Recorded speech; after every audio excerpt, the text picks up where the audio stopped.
बच्चों, पिछले पाठ में हमने पेड़ पौधों के बारे में जाना। इस पाठ में हम जानेंगे पेड़ पौधे और पशु पक्षी कैसे साथ साथ हैं। तो पाठ का नाम पेड़ पौधे और पशु पक्षी है साथ, कक्षा 3, पाठ्य पुस्तक हमारा अद्भुत संसार। क्या आपने कभी इस बात पर ध्यान दिया कि जहाँ जहाँ पेड़ पौधे हैं वहाँ पशु पक्षी भी होते हैं? ध्यान से देखिए, आपको पता लगेगा कि कुछ पशु पक्षी पेड़ों पर रहते हैं, कुछ उनके आसपास रहते हैं और कुछ तो इनके नीचे भी रहते हैं। यहाँ कुछ चित्र दिए गए हैं जिनमें आप देखेंगे कि पशु पक्षी और पेड़ पौधे साथ दिख रहे हैं। आप इन चित्रों में किन किन पशु पक्षियों को पहचान पा रहे हैं? आपने इनमें से किन्हें पहले देखा है? अच्छा, ये भी बताइए, इनमें से कौन से जीव धरती के नीचे रहते हैं? कौन कौन से हैं? घास चरता हुआ हाथियों का झुंड देखा है आपने?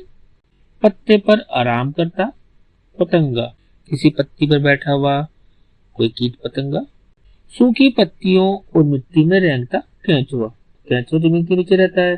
पत्ती खाती हुई इल्ली, तितली और रेशम के कीड़े की इल्ली पत्ती खाकर अपना जीवन गुजारती है।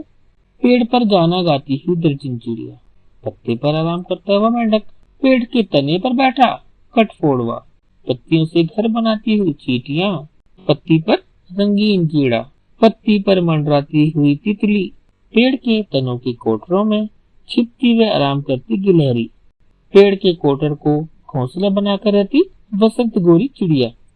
तो कितनी विविधताएं है ना। लेकिन इन सभी चित्रों में एक खास बात है, क्या कि सभी पशु पक्षी कीट पतंगे किसी न किसी पेड़ से जुड़े हैं। मिट्टी में जीवन, किसी भी पेड़ पौधे के आसपास की मिट्टी पर खड़े, यदि संभव हो तो जूते या चप्पल उतारकर खड़े हो सकते हैं। आपके पैरों के नीचे मिट्टी का रंग कैसा है?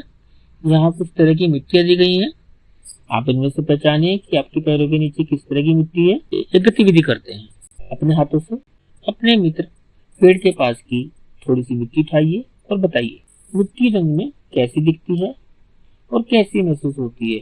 पीली, भूरी, काली, लाल। अब मिट्टी को सूंघिए कुछ दूरी से, है ना, और उसकी गंध को याद रखिए। सूंघने पर ये कैसी लगती है? क्या यह सूखी, गीली, खुरदरी, चिकनी, कठोर या दानेदार मिट्टी है? बताइए। क्या आपने मिट्टी में पत्तियों या कीड़ों को देखा? हाँ। अच्छा बच्चों, बताओ मिट्टी छूने में कैसी लगी? खुरदरी, चिकनी, कठोर या दानेदार? इनमें से जैसी भी लगी हो उस पर गोला लगा दीजिए। मिट्टी में क्या था? कुछ भी नहीं, पत्तियां, छोटे छोटे पत्थर या कीट। तो इन 4 विकल्पों में से आपकी मिट्टी में जो था उस पर गोला बनाइए। तो बच्चों, मिट्टी क्या होती है? कभी आपने सोचा कि मिट्टी क्या है? ये मिट्टी पृथ्वी की सतह की सबसे ऊपरी परत है। यह उन चट्टानों से बनी है जो बहुत धीरे धीरे छोटे छोटे टुकड़ों में टूटती रहती हैं। इसमें पेड़ पौधों की सूखी पत्तियां, जड़ें, तने तथा मृत जानवर, कीट आदि भी होते हैं। यानी पेड़ पौधों के भाग जो नीचे गिर जाते हैं, जो जानवर या कीट पतंगे मर जाते हैं, वो भी सब इसी मिट्टी में मिल जाते हैं। मिट्टी अपने भीतर रहने वाले बहुत से जीव जंतुओं के साथ जीती जागती है। इनमें से कुछ को आप आंखों से देख सकते हैं और कुछ इतने छोटे होते हैं कि आप उन्हें आंखों से नहीं देख सकते। मिट्टी की ऊपरी परत और घास एवं पत्तियों में आपको कई तरह के कीट घूमते हुए दिख सकते हैं, जैसे चींटियां, दीमक, छोटे कॉकरोच और टिड्डे आदि। वर्षा के समय जब मिट्टी गीली होती है तब आपको और भी बहुत से कीट देखने को मिलेंगे, जैसे केंचुए और कानखजूरे। इस समय आपको मिट्टी में घास पेड़ दिखेगी और तरह तरह के पौधे भी उगे हुए दिखाई देंगे। चर्चा कीजिए, वर्षा के दिनों में आपको अपने आसपास के परिवेश में पहले से कहीं अधिक पेड़ पौधे, पशु पक्षी और कीट आदि दिखाई दे सकते हैं। ये नए पौधे, पशु पक्षी, कीट आदि आखिर कहाँ से आए? ये वर्षा से पहले कहाँ छिपे थे? तो बच्चों, इनमें से कुछ पौधों के बीज, पशु पक्षी और कीट जमीन के नीचे होते हैं। पशु पक्षी कीटों के बिलों में जब पानी भर जाता है तो वो बाहर आ जाते हैं, और बीजों को जब पानी मिलता है तो वो उगकर बाहर आ जाते हैं। क्या आप जानते हैं पशु पक्षी और कीट अपने भोजन, आवास और आराम के लिए पेड़ पौधों के अलग अलग भागों को उपयोग में लाते हैं। ऊंट और बकरियां पौधों के पत्ते खाते हैं। उल्लू और कुछ अन्य पक्षी अपने बच्चों के पालन पोषण के लिए पेड़ों के कोटर का उपयोग करते हैं। गिलहरियां और कोए पेड़ पौधों के तिनकों से अपना घर बनाते हैं और इनमें अपने बच्चों का पालन पोषण करते हैं। बंदर पेड़ पौधों के फलों को खाना पसंद करते हैं। सनबर्ड और तितलियां फूलों का रस चूसती हैं। दर्जन चिड़िया पेड़ों के पत्तों को सिलकर अपना घोंसला बनाती हैं। चमगादड़ और तेंदुए पेड़ों की शाखाओं पर आराम करते हैं और अपना आवास यानी घर बनाते हैं।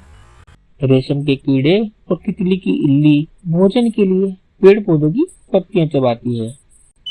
ये गतिविधि करते हैं। पक्षियों की बोली के बारे में अपनी आंखें बंद करके पक्षियों की बोली सुनने की कोशिश कीजिए। क्या आपको किसी पक्षी की बोली सुनाई दी? बच्चों, क्या आप देख सकते हैं कि कौन से पक्षी बोलियां निकाल रहे हैं? चित्र में दिखाए अनुसार पक्षियों की आवाज की दिशा में अपना मुख करके ध्यान से उनकी बोली सुनने की कोशिश कीजिए। क्या अब आप उन बोलियों को और अधिक स्पष्टता से सुन सकते हो? हाँ, पक्षियों की जिन बोलियों को आपने सुना था उन्हें एक बार फिर याद करने की कोशिश कीजिए। अलग अलग पक्षियों द्वारा निकाले जाने वाली बोलियां स्वयं भी निकालने की कोशिश कीजिए। जिन पक्षियों की बोलियां आपने सुनी हैं उन बोलियों और उस पक्षी का नाम नीचे दी गई तालिका में लिखिए। तो लिखते हैं पक्षी का नाम। कबूतर कैसे बोलता है? बुठरगू। कौवा काव काव। तोता टें टें। मुर्गा कुकड़ू कू। सही क्रम में व्यवस्थित करना है। एक दिन सुमा ने टगर के एक पौधे पर इल्ली को देखा। उसे यह बड़ा रोचक लगा। उसने करीब 10 मिनट तक उसे ध्यान से देखा। इल्ली लगातार कोमल पत्तियां खा रही थी। सुमा की माँ उसके पास आई। उन्होंने सुमा से कहा कि वह इल्ली को प्रतिदिन ध्यान से देखे। सुमा और भी उत्सुक हुई। किसी बड़े व्यक्ति की सहायता से नीचे दिए गए बदलावों को सही क्रम में लगाइए। तो बिना क्रम के बदलाव कैसे हैं? अब यह तितली बन गई है। इल्ली ने कोकून बना लिया है। यह धीरे धीरे उड़ गई। एक दिन उसने खाना बंद कर दिया। यह कोकून से बाहर आ गई। तो इनका सही क्रम क्या होगा? सबसे पहले एक दिन उसने खाना बंद कर दिया। इल्ली ने एक कोकून बना लिया है। यह कोकून से बाहर आ गई। अब यह एक तितली बन गई है और यह धीरे धीरे उड़ गई। तो ये सही क्रम है। आप चित्र में भी देख सकते हैं। अंडे से इल्ली बनती है, फिर इल्ली से कोकून, फिर कोकून को काटकर तितली बाहर आती है और एक पूरी तितली बनकर उड़ जाती है।